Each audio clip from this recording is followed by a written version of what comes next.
Hi, everybody. I'm Brit, and yeah, I'm taking over Waterstones' account temporarily to do my today to launch the Vanishing Half in the UK. Thank you everyone for watching, and I'm just waiting for Elizabeth to join. Oh, I'm so close. Hi, Brit. How are you doing? I'm good. How are you? I'm good, thank you. It's so lovely to see you. I'm sorry, I probably arrived too early. No, you're fine. I was just talking at my phone, so I'm glad that you're here. Oh, it is such a pleasure for me to be talking to you, albeit not in person. But Yes. I just wanted to start by saying how incredible your novel is. Thank you. The Vanishing Half. Okay, I don't have a final hardback copy, but this is the beautiful UK cover. And this is my proof copy, which is just dog-eared from overreading. And before we get started, many congratulations on being a #1 New York Times bestseller. Thank you. Thank you. I appreciate that. It's very surreal. So yeah, it's I found out like yesterday evening and it still hasn't really sunk in yet, I don't think. How does it feel, something like that happening in lockdown? Weird, because I'm just like in my apartment by myself reacting and having a lot of emotions, but you have nowhere to put them or no one to tell them to. So yeah, it was just a lot of pacing, and then drinking champagne alone. So it was, I still had talked to my parents on the phone, talked to my best friend. We Zoomed my publisher, my US publisher. So there were ways in which we were able to celebrate still, but it was very strange to not be able to like go out to a bar or go see your friends. Well, it's also your UK publication day today. Yes. Which is why we're doing this. And I have a margarita because I would like to toast you. Cheers. So we're celebrating with you. So feel free to pop up your own glass, your metaphorical one. But I wonder, I know loads of people have been really excited about this Insta Live. And I wondered if we could start by just you explaining a little bit about the plot of The Vanishing Half.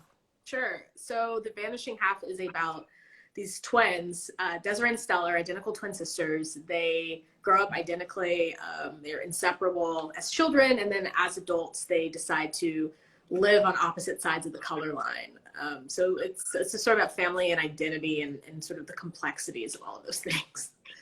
Yeah, and it really struck me that it is a story about how we construct ourselves, right? And the fact that the identities we're given are often constructs that we inherit, right? And not only race but gender as well, which makes it sound heavy. But I just want to say that you are one of those rare novelists that you deal with incredible themes with such insight and nuance, and yet it's a really fantastic story. Thank you.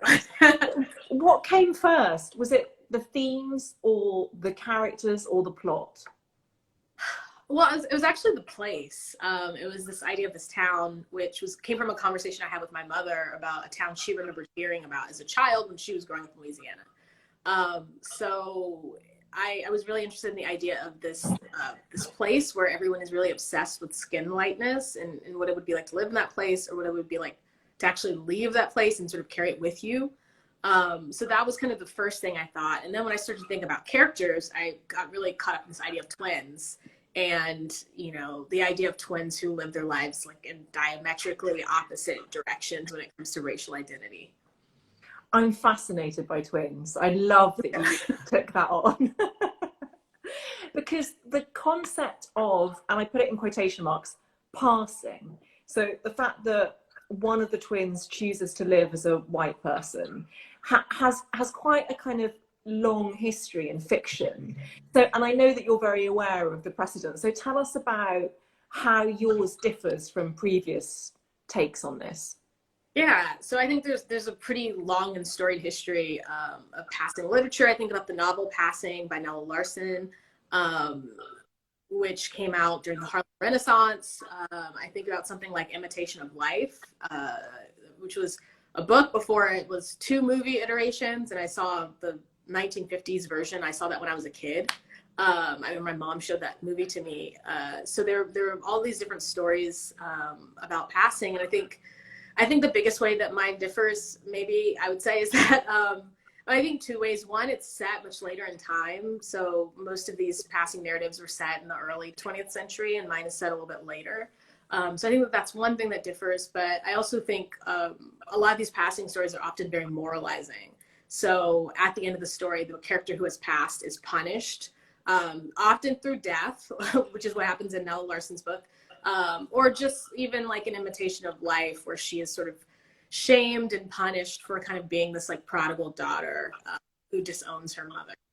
So I wasn't interested in writing a book like that. I didn't want to punish Stella for passing. I wasn't interested in that. I was mostly thinking about what does her life look like after she has made this really big dramatic choice, and how does it affect her life and also the lives of those in her family, lives of people who love her. And why did you decide to start it timing wise where you did? So you mentioned there that it starts later than a lot of these past narratives, and it starts in 1968. So why did you choose to start in that particular year? Yeah, I mean, I think part of it was just kind of personal. There's the character Desiree, whose first character you meet. She has moved to DC, and she's there during the protests after Dr. King was assassinated. And that was something that was true to my mother's life. She actually moved to DC and arrived the week that Dr. King was assassinated, from her like small town. So she'd never been anywhere, and suddenly she was like in the middle of like riots. And her own mother was freaking out, of course, and was like, come back home. So I'd always been kind of interested in just the drama of that moment in American history. So I think that was one reason why I was drawn to the year. But I also think more largely 1968 is just a really tumultuous year in American history, with the assassination of Dr. King, of Bobby Kennedy, the Vietnam War ramping up. I mean, there's so many moments that were just tumultuous, and also sort of these moments of fracture and these moments of change within, I think, the American, political body, and also just American culture. Kind of the rise of the Black Power movement. Like, there were all these things that were happening towards the late 60s that I also found compelling in a larger way. So for me, it was thinking about how to marry the kind of large scale drama of history, like capital H history, and then also just like these personal emotional crises that these characters are having. Because when you meet them, Desiree is like in a bad marriage, and that's the most pressing thing in her life. It's not that history is happening, and I think that's the way that we experience history. That is such a good point. And I have to say, I'm a novelist myself, and doing that, merging the big historical panorama with personal individual stories is one of the hardest things. And you do it so magically and effortlessly. Thank you. I appreciate that. And really, I just want to know how. But I do genuinely, I want to know your technique for that. So did you do a lot of reading around the period and then put it to one side and just concentrate within that space that you created on the individual stories? Or did you have loads of post-it notes and like big spider maps on your wall? I wish. I don't. My process is not that cool. I think once I knew that was the moment that I wanted to enter, then I just started thinking of kind of these big moments and thinking of the personal moments that would branch out from them. So I started thinking it in that way. But I remember I heard a visiting writer once when I was in grad school talk about creating like 3 different timelines, like one for the world, one for your country, and one for like that character's actual life. And like seeing what moments align in interesting ways. So that was something that I also thought about, like what is happening in a larger scale and then getting smaller and smaller until you get to the actual character. Because it's a novel that spans 50 years. So that was quite a feat that you accomplished. And one of my favorite elements of it, because I've spent a lot of time in LA over the years, was the LA that you depicted that is experienced by Desiree's daughter and Stella's daughter, without giving too much away. But how much fun was that to write? Because it's a very specific era. Yeah, that was fun. I talked about my mom being from Louisiana. My dad is from LA. So I had kind of the other side of the family I was writing towards. He would have been around the age of those characters, kind of college aged, and the point at which I was writing. So I think that there was a little bit of that was fun for me to imagine this LA that's very different than LA now. And to imagine this very specific community that this character finds herself in, which, I thought was a really sort of, beautiful and loving community that she actually begins to discover, she begins to have friends really for the first time in her life once she gets to LA. So I wanted to think about that space. And there's this beautiful character called Reese, who is in the process of undergoing gender reassignment surgery. And you deal with that very, very delicately. And I wondered how much research you did into that. Yeah, I read some nonfiction. Mostly, I read nonfiction memoirs because not only was I writing about something that I have never experienced as a cisgender person, but also I was writing about a time period in which I was not alive. And I think that was also another thing, was thinking about, okay, what would some of the hurdles that Reese would have faced, what would have been specific, particularly to this time period. And I was fortunate, I had a friend from grad school who is a scholar of trans history and trans literature, who's just somebody I met in grad school and became friends with, who read the draft and gave me a lot of very specific feedback about how it would have, how difficult it would have been for Reese to access hormone therapy, for example, that was sort of particular to that time period. So that was, I think, also really useful to, you know, have people that I could talk to who could try to read it for some historical inaccuracies and who could help me try to imagine just the contours of what Reese's life might have looked like. It's such an empathetic portrayal, and there's an enormous amount of echoing and subtly done shape-shifting through the course of The Vanishing Half, from the title to what Stella chooses to do, to Reese's gender reassignment, to actresses turning into realtors, turning it back to actresses. And I just wonder, what does identity mean to you, Brit Bennett? Oh, that's a very huge question. Yeah. In 3 words. You know, I don't know. I think for me, like what you were talking about shape-shifting, I think that really was the most interesting thing to me about this book, was thinking about identity as something that's fluid and something that is permeable and something that is constantly changing. I think that's the way I've thought of some aspects of my life. You know, I live in New York now. I moved here in August, and I mean, since I've lived in New York, I feel like I'm a different person. Since I've been in quarantine, I feel like I'm a different person. So, you know, those are small ways of thinking about shifting in my own life. But I think I was really interested in this idea of, you know, we have so many sort of institutions and systems in place that break along these lines of race or gender, these other forms of identity. And yet those identities in and of themselves are fluid, and they're, and they're not, and not only that, but they're not even knowable. You know, we make these assumptions based on someone's race or someone's gender, and we have no way of actually knowing any of these things. So I was interested in kind of the flimsiness of those categories, but at the same time, the effect of these categories on our lived realities, because it's not just, you know, it can be, I think sometimes if you say that, you know, race is a construct, people think that you're saying race is not real. But that's not true. It just means that there's nothing inherent or natural about how we think of race. It's just something that we have agreed on as a society, that these are the categories. This is what it means to be Black. This is what it means to be white.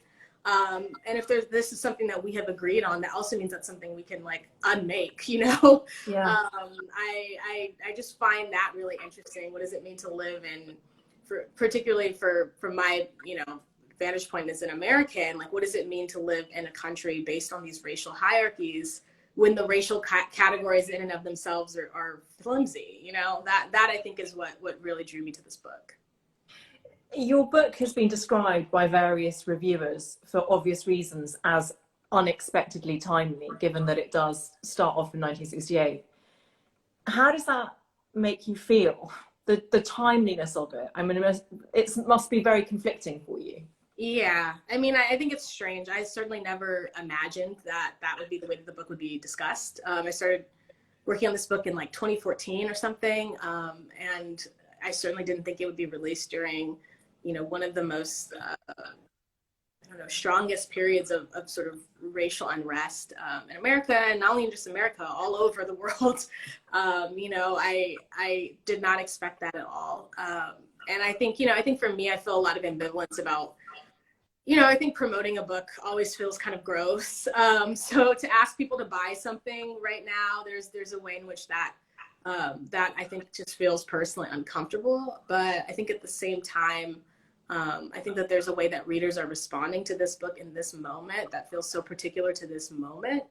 And, you know, I'm grateful for that. I'm grateful that people are rallying around Black writers and rallying around stories about Black characters and wanting to dive deeply into this question of identity and what it means to be Black and what it means to be white, or what it means to be neither or none of the above or all of them or any of these categories. So I'm grateful for that, at least. Although I don't love that I wrote a book about racism that's being described as like relevant, you know, like there's something about that I think will always feel uncomfortable.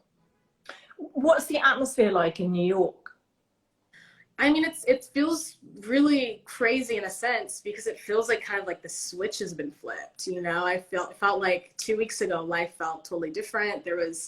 Everybody was talking about, you know, the pandemic, and the question was, when are we going to reopen? When are we going to reopen? And now it's protests every day. You know, now people are out in crowds protesting the systemic violence. So the moment feels different to me than previous moments. I don't know if that means that there will be any long-lasting institutional change, but it feels right now that what's being attacked are a lot of symbols, which I think matters, but also matters less than institutions and systems, you know? So one thing if you take down a statue, which I think is great, but that's not the same as actually reforming, you know, policing, which has been a historically racist practice in the US. You mentioned there that you feel a bit gross promoting a book in this particular time, but I have to say that, you know, your editor, Charmaine Lovegrove, who heads up Dialogue Books in the UK, is such an incredible voice in the publishing industry here. And she makes the point repeatedly that fiction allows us to empathize with lives that we might not fully understand otherwise. And that it's not just about reading non-fiction books about how to be an anti-racist, as useful as that is, it is also reading incredible stories like the ones that you've written. And I don't know if you know this, but this week in the UK has been the first time in our bestseller charts that we have had a Black woman heading up the paperback fiction charts and a Black woman heading up the paperback non-fiction charts. So what I want to say to everyone looking at this right now, if you haven't already pre-ordered The Vanishing Half, please do so as soon as this Instagram Live is over. Because wouldn't it be amazing if this weekend you were #1 in the hardback fiction chart? It would just be wonderful. Yeah, it would be amazing. I love Charmaine also. I'm sure you're watching, Charmaine. Thank you for everything that you've done for this book. Oh, we love Charmaine. She's amazing. But it does raise an interesting point about the endemic racism in publishing. How much have you experienced that in America? Is it different from the UK?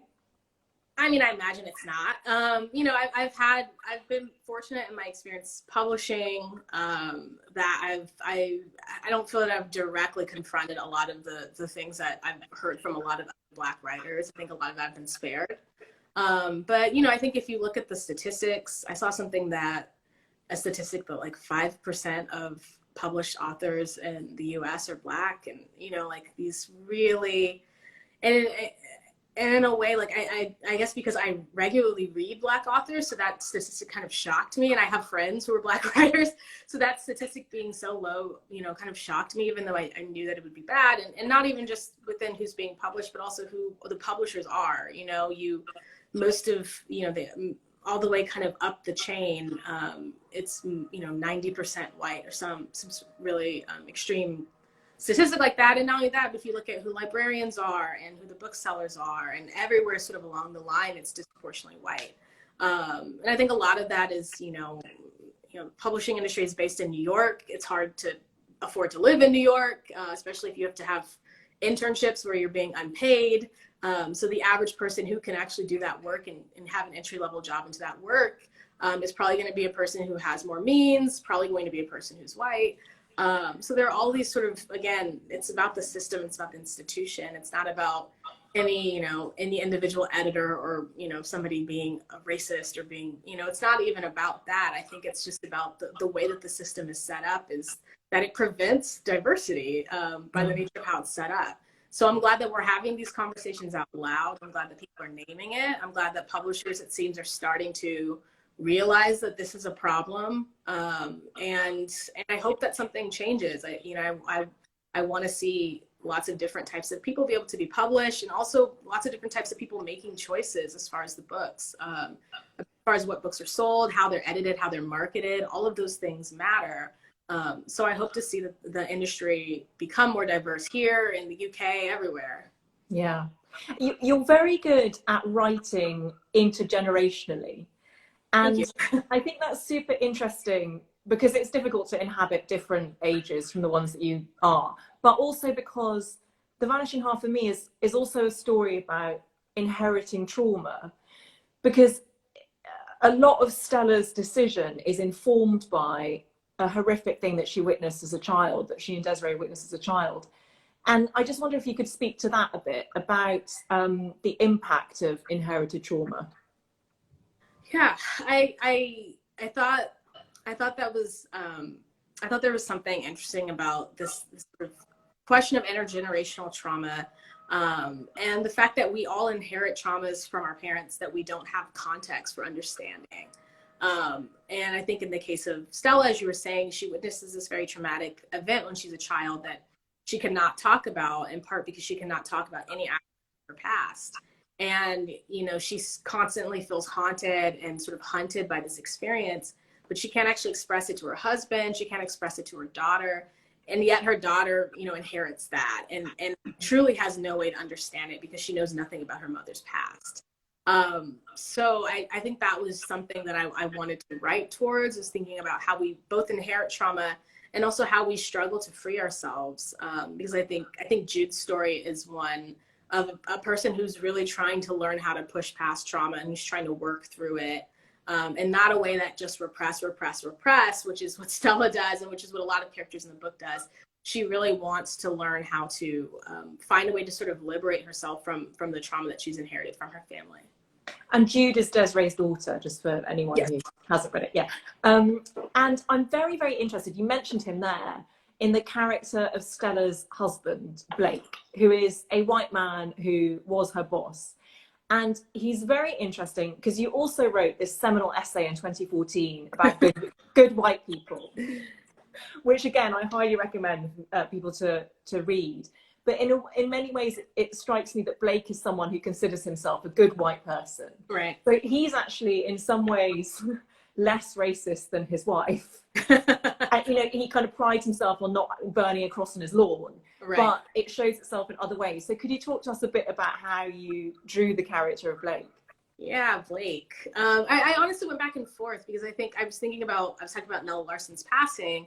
And that's a book where the white passing character, Claire, ends up marrying this very proudly bigoted white guy who is just like an out and out racist. And in that book, it's interesting and it becomes really tense because when he proves himself to be, or reveals himself to be, this racist, you're thinking like, oh God, what's going to happen if he discovers that his wife is Black? So it creates tension in one way. And that was one thing I thought about Blake. I thought, you know, should he be like a politician? Like, what should his job be? I thought about if there were ways to kind of... That's my cat. I'm so sorry. He just has no sense of personal space. That is amazing. So yeah, I just thought about if that would be a way to kind of ratchet up the tension if Blake were, you know, this very proudly kind of racist character. But then I actually thought there was something more interesting if he is kind of the self-described moderate. You know, he's someone who is very different than Stella. You know, she grows up Black in this poor Southern town. He grows up wealthy and like this coastal, you know, a coastal elite, as they say. He, you know, grows up in this kind of upper crust family. So even his experience of whiteness is different than the whiteness that she experiences as a Black person. So that also was what was fascinating to me is Stella having to learn how to perform whiteness convincingly, but also always doing it wrong. You know, she kind of embarrasses Blake because she has such a loud aversion to Black people that he doesn't understand, and he just kind of reads it as she's just a racist Southerner. He doesn't know that she's actually, you know, trying to cover up her tracks. So I liked the idea of writing Blake as somewhat, I think, unexpected in that way, maybe, of him, you know, considering himself this sort of moderate, kind of evolved, modern man, and that exerting pressure on Stella, I think, in a very different way. It's such a good name for him, Blake. It's just perfect. It's pitch perfect. Thank you. You've been compared to Toni Morrison, and rightly so. But how does that feel? I mean, it's surreal. It feels completely surreal. You know, I appreciate the compliment. Obviously, it's the highest of praise anyone can bestow upon you.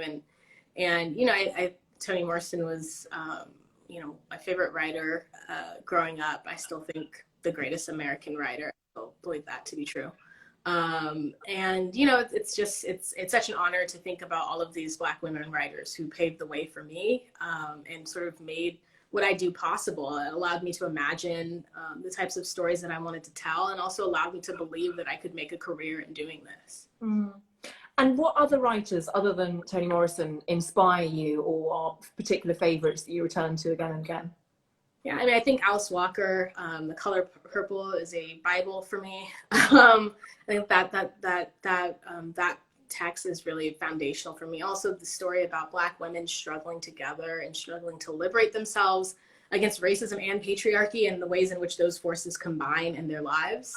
And I think also I did an event last night, we were talking about Terry McMillan, who, you know, I think of as a writer who not only explored the lives of middle-class Black women, and explored the lives of Black women just being messy and making mistakes, and being complicated. You know, there's such complexity in these characters that she created.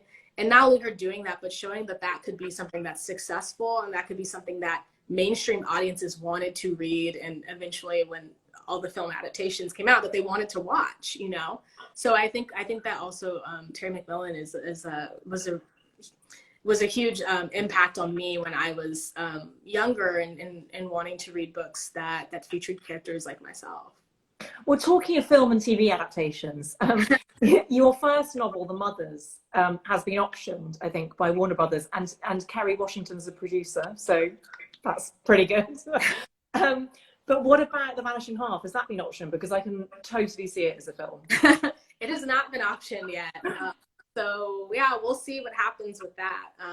But it's all exciting, and also it feels so apart from what we do as novelists. Whatever happens kind of over there in Hollywood. So it's always exciting. It's fun. I was able to, you know, go to the Warner Brothers studio. I was able to actually go onto the set of Scandal at the time. They were still filming it. And it was the most surreal thing I'd ever, like, walking through the set of the show, and embarrassingly, like, recognizing all of the sets because I watched that show so much. So that was a really fun experience, and I'm excited to see whatever happens with the project. Are you watching Little Fires Everywhere, or maybe you've already seen it because it's only? No, I haven't seen it yet, and everybody has. I loved the book, and I know everyone is obsessed with it right now. I haven't gotten to it yet, but I need to sometime soon. So what's she like, Kerry Washington? It's amazing. She's so nice. She's really smart. She reads very closely, which is, you know, as a writer, that's something that I really admire. Just like the closeness with which she read my book, and the thoughtfulness that she brought to our conversations about the project. And yeah, she invited me and my mom to the set of Scandal when I mentioned that we liked the show, and we got to go on the set with her, and she kind of took us around. So she's incredible. She's a very intelligent and really nice person. And what is your mother's name? My mom's name is Lena. Okay. So has she read the book, The Vanishing Half, that she essentially inspired? She has. And what does she make of it? She likes the book, you know. I think, I don't know how she feels about the parts that she inspired, because a lot of it I stole from her life. You know, you know, thought about, again, like her journey from Louisiana to California and all of these things and the time in which she, you know, grew up. There was none of the characters were like her or her family, but just like sort of these aspects and these details of things that she would tell me. But I think that she enjoys the fact that her stories that she like offhandedly tells me can become a book or can become something that I want to write about in a larger project. I think she enjoys knowing that she has inspired me in that way in the past. And I love that is she called Mrs. Bennett? Mm-hmm. After like one of the most famous mothers in literature. That's really funny. I never thought about that. Now I have some questions from people on this Instagram live. And by the way, thank you all so much for your comments, which I'm just keeping an eye on in the bottom here. So the first question is, what was the most rewarding part of writing The Vanishing Half? Rewarding, huh? Or was it all like just painful? Like writing novels often is quite painful. I mean, a lot of it was painful. I was talking to my editor yesterday about, I was like, yeah, you know, it was such an arduous process to work on this book. And she was like, it wasn't arduous for me to edit it. That must have been what you felt. And I was like, yeah, that's what I felt.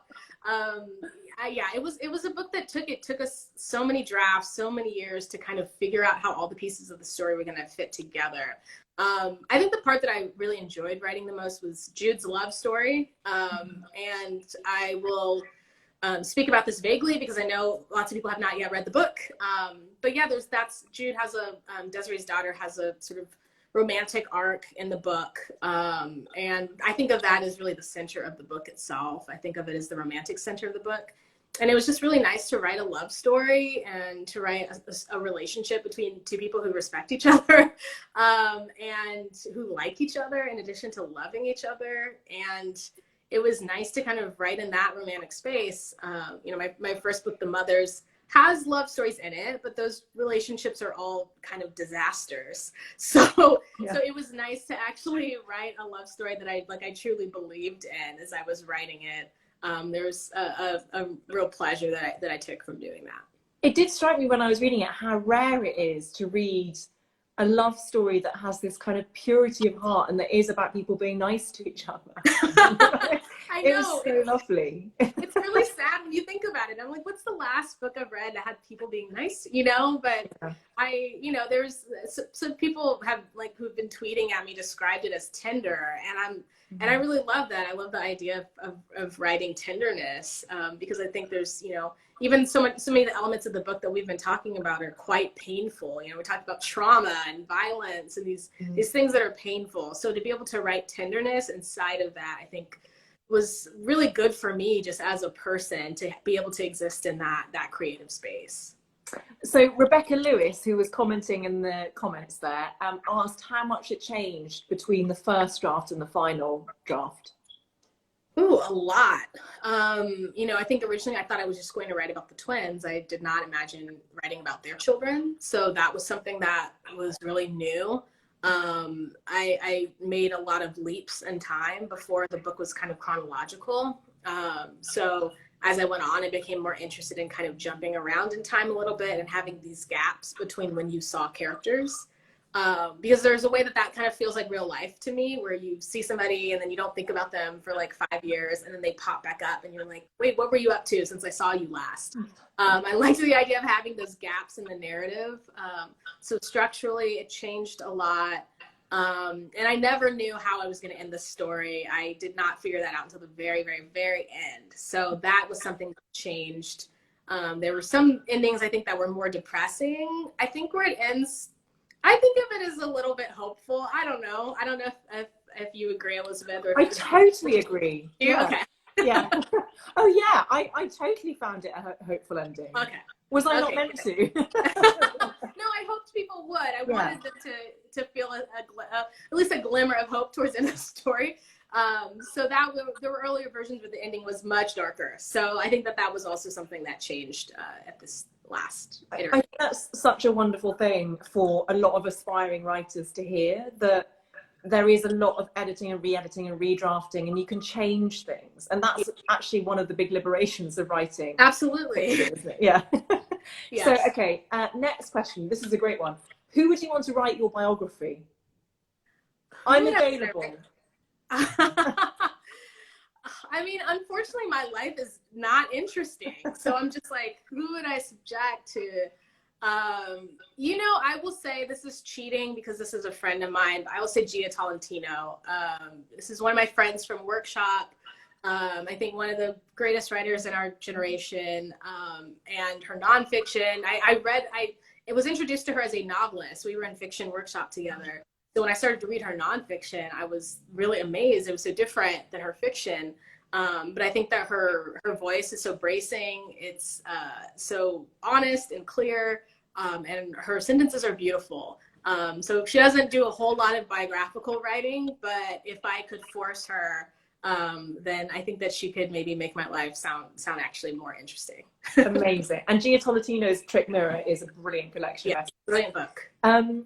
Wait, explain what workshop is for the uninitiated amongst us. Sure. So I did a graduate program in my MFA at Michigan, and we were divided into workshops of about 12 people.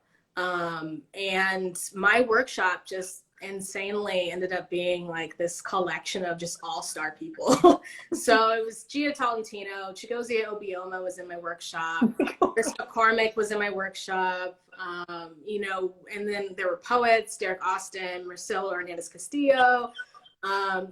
There's so many people in my year that just ended up being all-star writers, and we all just somehow ended up being grouped together. So it was a great experience. I met some great friends there. We still, back when we were traveling, we still saw each other and would travel to see each other in our various cities. And these are also some of my friends who read my early drafts. So I'm really grateful for the experience of knowing them and for their friendship, and also being able to read their work before anyone else gets to see it. That's something that's very special to me. What a group. And so would you have to read aloud your work to each other? Not aloud, but we would submit it to each other. We'd hand out hard copies, and then we all had like a week to read and respond to it. So yeah, I had just like a crazy, group of people. I don't know how we all just ended up in the same year together, but it was a great education and a great experience. That's incredibly cool. Great answer. Okay. Is it true? Is it true you have a phobia of belly buttons? Because this person also has that phobia, if so. I do not, and I don't know why this person thinks this, but that's probably the funniest question I've ever been asked. I am neutral about belly buttons. Okay. I always, as an interviewer, see it as a point of pride if I've asked a question you've never been asked before. Yes. So truly can say I've never been asked that. Thank you. Okay. When did you first become aware of racism and its impact on you? Oh, I don't know. I think that has to be, when, it's sort of, I don't know. It's like when were you breathing? It's like one of these questions that goes back to when you're a child and you gain awareness. I remember learning about the KKK when I was in elementary school. I remember learning about slavery, and my parents were always, I wrote an essay about these American Girl dolls, where I talked about sort of my education of learning about race through play, through toys, through books. So I think that it's something that, to be a Black child in America, at least, it's something that you learn from a very young age. But I don't have a sort of specific central memory. I just remember, developing an education around race pretty young. How do you deal with writer's block, if in fact you ever experience it? I think for me, I always want to know why I'm experiencing it. So, I think sometimes it's boredom. And if you're bored with what you're writing, then you need to write something else, because it's not going to be good if it's boring. So that's an important thing to know. Sometimes you just kind of run out of steam. I think Toni Morrison said, like, you're not blocked, you're just empty. So then the goal is like, okay, how can I, take a walk? How can I read something, watch something, go look at a piece of art, go talk to somebody on the phone, go do something to like stimulate yourself. Because if you're just sitting there staring at the computer, you're not going to make it happen. Like, you can't just will it. And if you do, the writing is probably going to be bad. So sometimes it's that. And I think the hardest one is maybe sometimes it's fear. And that's like, I felt that writing The Vanishing Half, because there were some moments that I felt like there was so much pressure to getting it right. So I would just be too afraid to get it wrong that I couldn't write anything at all. And I think that's the one where you just have to figure out how to push through it, because If you're afraid, it usually means that it's important. It's important to you. It's important to the book. It's important to the reader. And I think it's important to be aware of that fear and sort of acknowledge it and acknowledge the stakes of it. It means that what you're doing matters. But at the same time, you have to learn how to kind of, you can't, it's not like you can defeat fear or like push past it, but sort of learn how to live alongside it. I think that's such an important part of creating is learning how to live alongside that fear and figure out if there's a way that you can actually use it to fuel yourself instead of sort of crippling you or sort of handcuffing you that you can't actually create anything. Amazing answer, thank you. There's a question down here. I can't see who's asked it, but it's about time and the way that you write time in the novel, and it's a question about why you chose not to do it in a straightforward linear fashion. Yeah, and I think, like I said, originally I thought it would be linear. But then when I started to think about the story, I realized that it was a story about fracture. It's a story about a family that has been fragmented in these ways that are unbridgeable. And this family that has been sort of fractured and sent out to completely different directions. So the idea of them kind of living in separate times, that actually began to feel really organic, that they are having such unbelievably different experiences that it's almost as if they are existing in separate times from each other. So yeah, I became really excited about the idea of exploring a story that was not going to be chronological, and that was some of the struggle of writing the book, was how do I jump in time in a way that does not completely confuse someone who's reading the book, who's like, wait, where are we again? When are we again? And that was, I think, some of the challenge of doing that. And I think it works so well. I remember I heard the writer Glennon Doyle being interviewed, and she's just released her another memoir called Untamed. And she realized in her first draft that she was writing a book about wildness, but in a very, very straitjacketed way, right. in a very conventional way that was extremely tame. And it was only when she threw out the kind of linear structure that it really came to life. So I think that that's such a good lesson, again, for other writers. So my final question from this round of audience questions is, was it daunting to start a new novel after The Mothers? Yeah, which was such a success. Yes, thank you. So I think I was lucky. I had the genesis for this novel before The Mothers came out, but after The Mothers was kind of finished, when you're kind of in that weird no man's land of publishing. So I was lucky that I was not having to start from square one after The Mothers came out. And I got kind of swept up in the craziness of that experience, which was not only the book coming out, but also traveling, touring, doing some of these international festivals. All of that was so incredible. And I certainly miss it right now, again, as I am on month 3 of being in my apartment. But it was also a really busy and hectic time. So I'm glad that I did not have to come up with the idea in that time. But at the same time, I do think it was tough. I think, when you're writing a first novel, there are no expectations. There's no imagining that anyone is going to read it. And certainly not anyone who doesn't know you. You're thinking, okay, maybe my mom will read, but you're not thinking of strangers reading it. But with Vanishing Half, I knew that there would be some expectations. I knew that there would be somebody reading it who did not know me. And that did put some pressure on me, I think. But I just tried to, again, learning how to live alongside the fear and learning how to live alongside the pressure and just trying to write a book that I wanted to read, and not thinking about writing to sort of an imaginary reader, just thinking about the book that I wanted to read. Do you have an inner critic? Yes, I have. It's nothing but inner critic here. I still when I'm reading from when I used to, when I would be giving readings, the copy that I read from, I was still changing languages and editing the sentences when I was going up in the bookstore to give a reading. So I'm extremely critical. And I think I realized nobody's standards are going to be higher for me than mine are for myself. Which is sometimes good, but also not great, because again, you are with yourself all the time. So especially in quarantine. So it's not been great being trapped in this apartment with my inner critic also. But I'm trying to, again, learn how to be more just forgiving of myself and more accepting of myself, and accepting of the fact that the work changes and you have to be able to sort of allow yourself space to improve and grow. Well, I hope that your inner critic has been a little bit silenced by the rave reviews that are appearing on both sides of the Atlantic.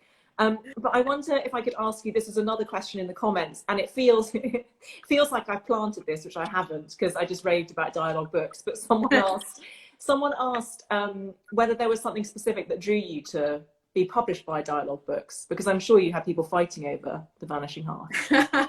Yeah, I mean, it was Charmaine. I think I said a little bit before, but you know, my agent had met Charmaine previously and was singing her praises, and I was so glad that we were able to make this work.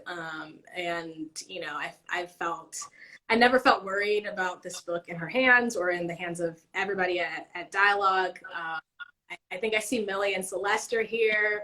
We've been emailing fervently for the past few months, so I'm so grateful for everybody at Dialogue for working so hard to bring this book to life. And not only that, but like, I keep saying, like, we are living through this pandemic. Everybody has been stressed and struggling and worried. So to see how hard everyone has been working to bring this book to life has been so humbling. And I'm just so grateful that now everyone in the UK can read it. You really, really deserve all of the plaudits and all of the best publishing. And I cannot thank you enough for giving up your time and talking to us about your astonishing second novel, The Vanishing Half. This is the actual cover. And you should all rush out and buy it if you are in the mood for an engrossing read full of tenderness and extraordinary characters, and that asks big questions about who we are and who makes us who we are. And I just can't recommend it highly enough. And I thank you so, so much for writing it, Brit. You have an astonishing amount of talent. I want to know how old you are. I will be 30 in a couple weeks. Oh my God. Okay, interview's done. I cannot believe that someone so young has such wisdom in your writing. That's really astonishing, and I cannot wait to see what's next. Are you writing anything? Terrible question. I've started it. I wrote a draft earlier during the lockdown when I had nothing else to do with my pre-publication anxiety except just write. So I have a draft of it. It's a story it's about music. Actually, it's about these two singers who have a lifelong feud. So it's been really fun to write, to sort of escape into some other world of kind of glamour and celebrity and fame. And I'm really excited to go back to it once life settles down after The Vanishing Half. So I hope eventually that will be finished and legible, because right now it's just a total mess. But again, trying to settle the inner critic, trying to accept that that's part of the process. It sounds absolutely brilliant. I want to read it now. I want you to stop talking to me and just go back and write it. But Brit Bennett, thank you so, so much for talking to me. And I know that you're going to share this to IGTV so that other people can watch it over the next 24 hours or whatever it is. But thank you on behalf of myself and everyone who is here tonight. And also just a final cheers to your UK publication. Thank you. Cheers. You deserve all the success. Thank you. Thank you for doing this with me. I appreciate it. And thank you everybody for watching. I hope that you enjoy the book. Thanks. Have a good day. Bye. Thanks. Bye.